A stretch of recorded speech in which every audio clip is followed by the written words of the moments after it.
shit.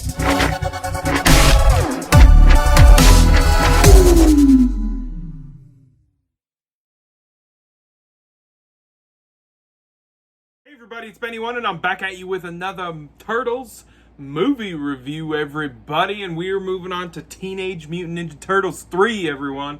The one where they time travel.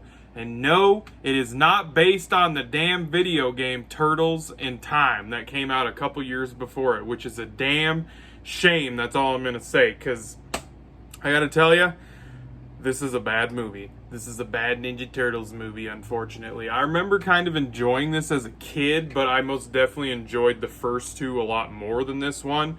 And that most definitely is still a fact, probably way more now that I'm an adult. So yes, this is a time travel movie set in feudal Japan, everybody. That's right. All of our turtles have returned, but the puppet suits that they have underwent a huge redesign from the first and second movie. Because from the first movie to the second movie, they made tiny little tweaks to the suits.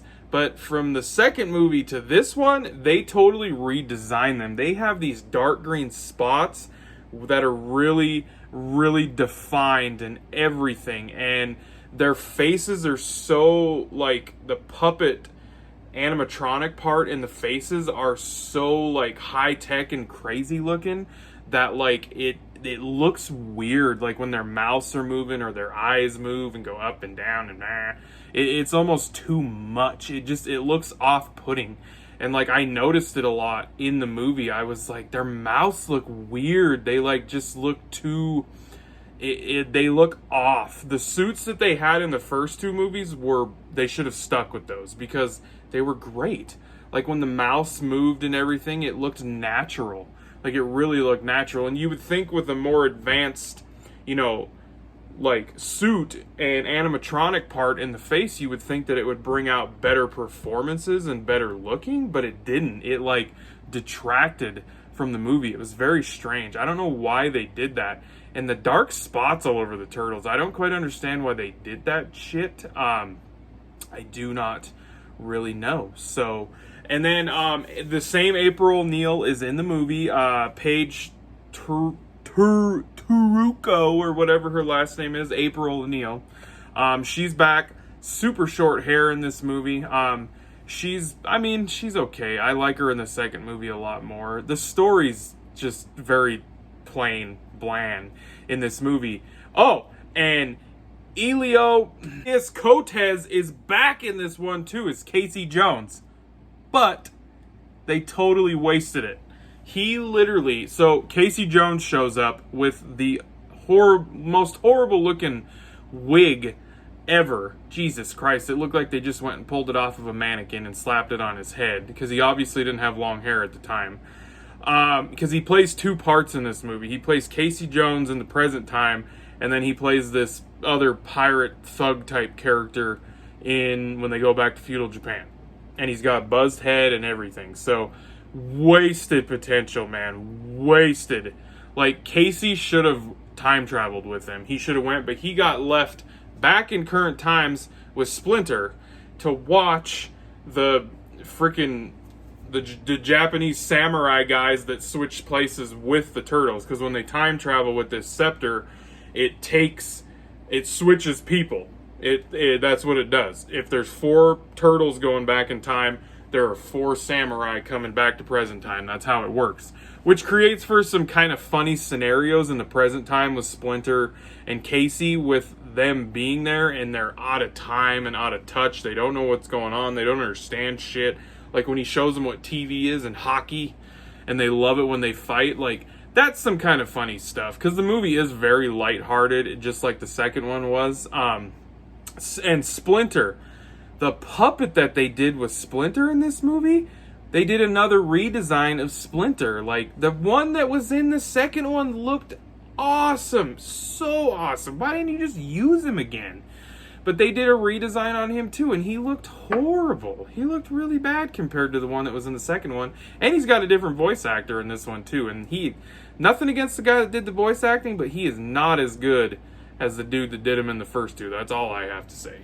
But yeah, so this movie is very, very generic. Has a very generic story, a time travel story. And like I said, they had a video game that had a bunch of the Turtles Rogues Gallery, Dimension X, and all that shit with Krang and everything in Turtles in Time.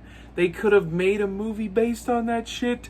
They could have had friggin' Bebop, Rocksteady, give us a few of the other Rogues Galleries, like from the, like put them in the movie. But no, we got this boring feudal Japan time travel story with a British colonizer guy. It just set in Japan. Like it was meh. It was just meh for me. I really think they dropped the ball on this one. They could have done something really cool with this movie because it was a time travel movie, but it is what it is. I mean, the movie, it's not good. Like, I could see where kids would thoroughly enjoy this, and I think that's obviously what they were going for, was they were making these movies for kids. But I think they forgot that there were some adults that actually enjoyed, like, the first Turtles movie, because that one was kind of dark. And it followed the comic books very well. So I think they just they lost touch with that. And yeah, and then after this, because this came out in '93, there wasn't another Ninja Turtles movie.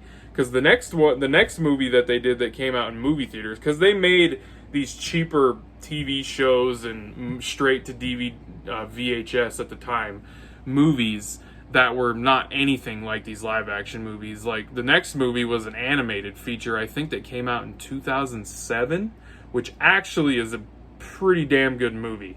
I think it's very underrated, but we'll get to that because that's our next review. But yeah, so Teenage Mutant Ninja Turtles number 3, it's a for sure. It's not very good. I don't find it very entertaining. The story is boring, lackluster.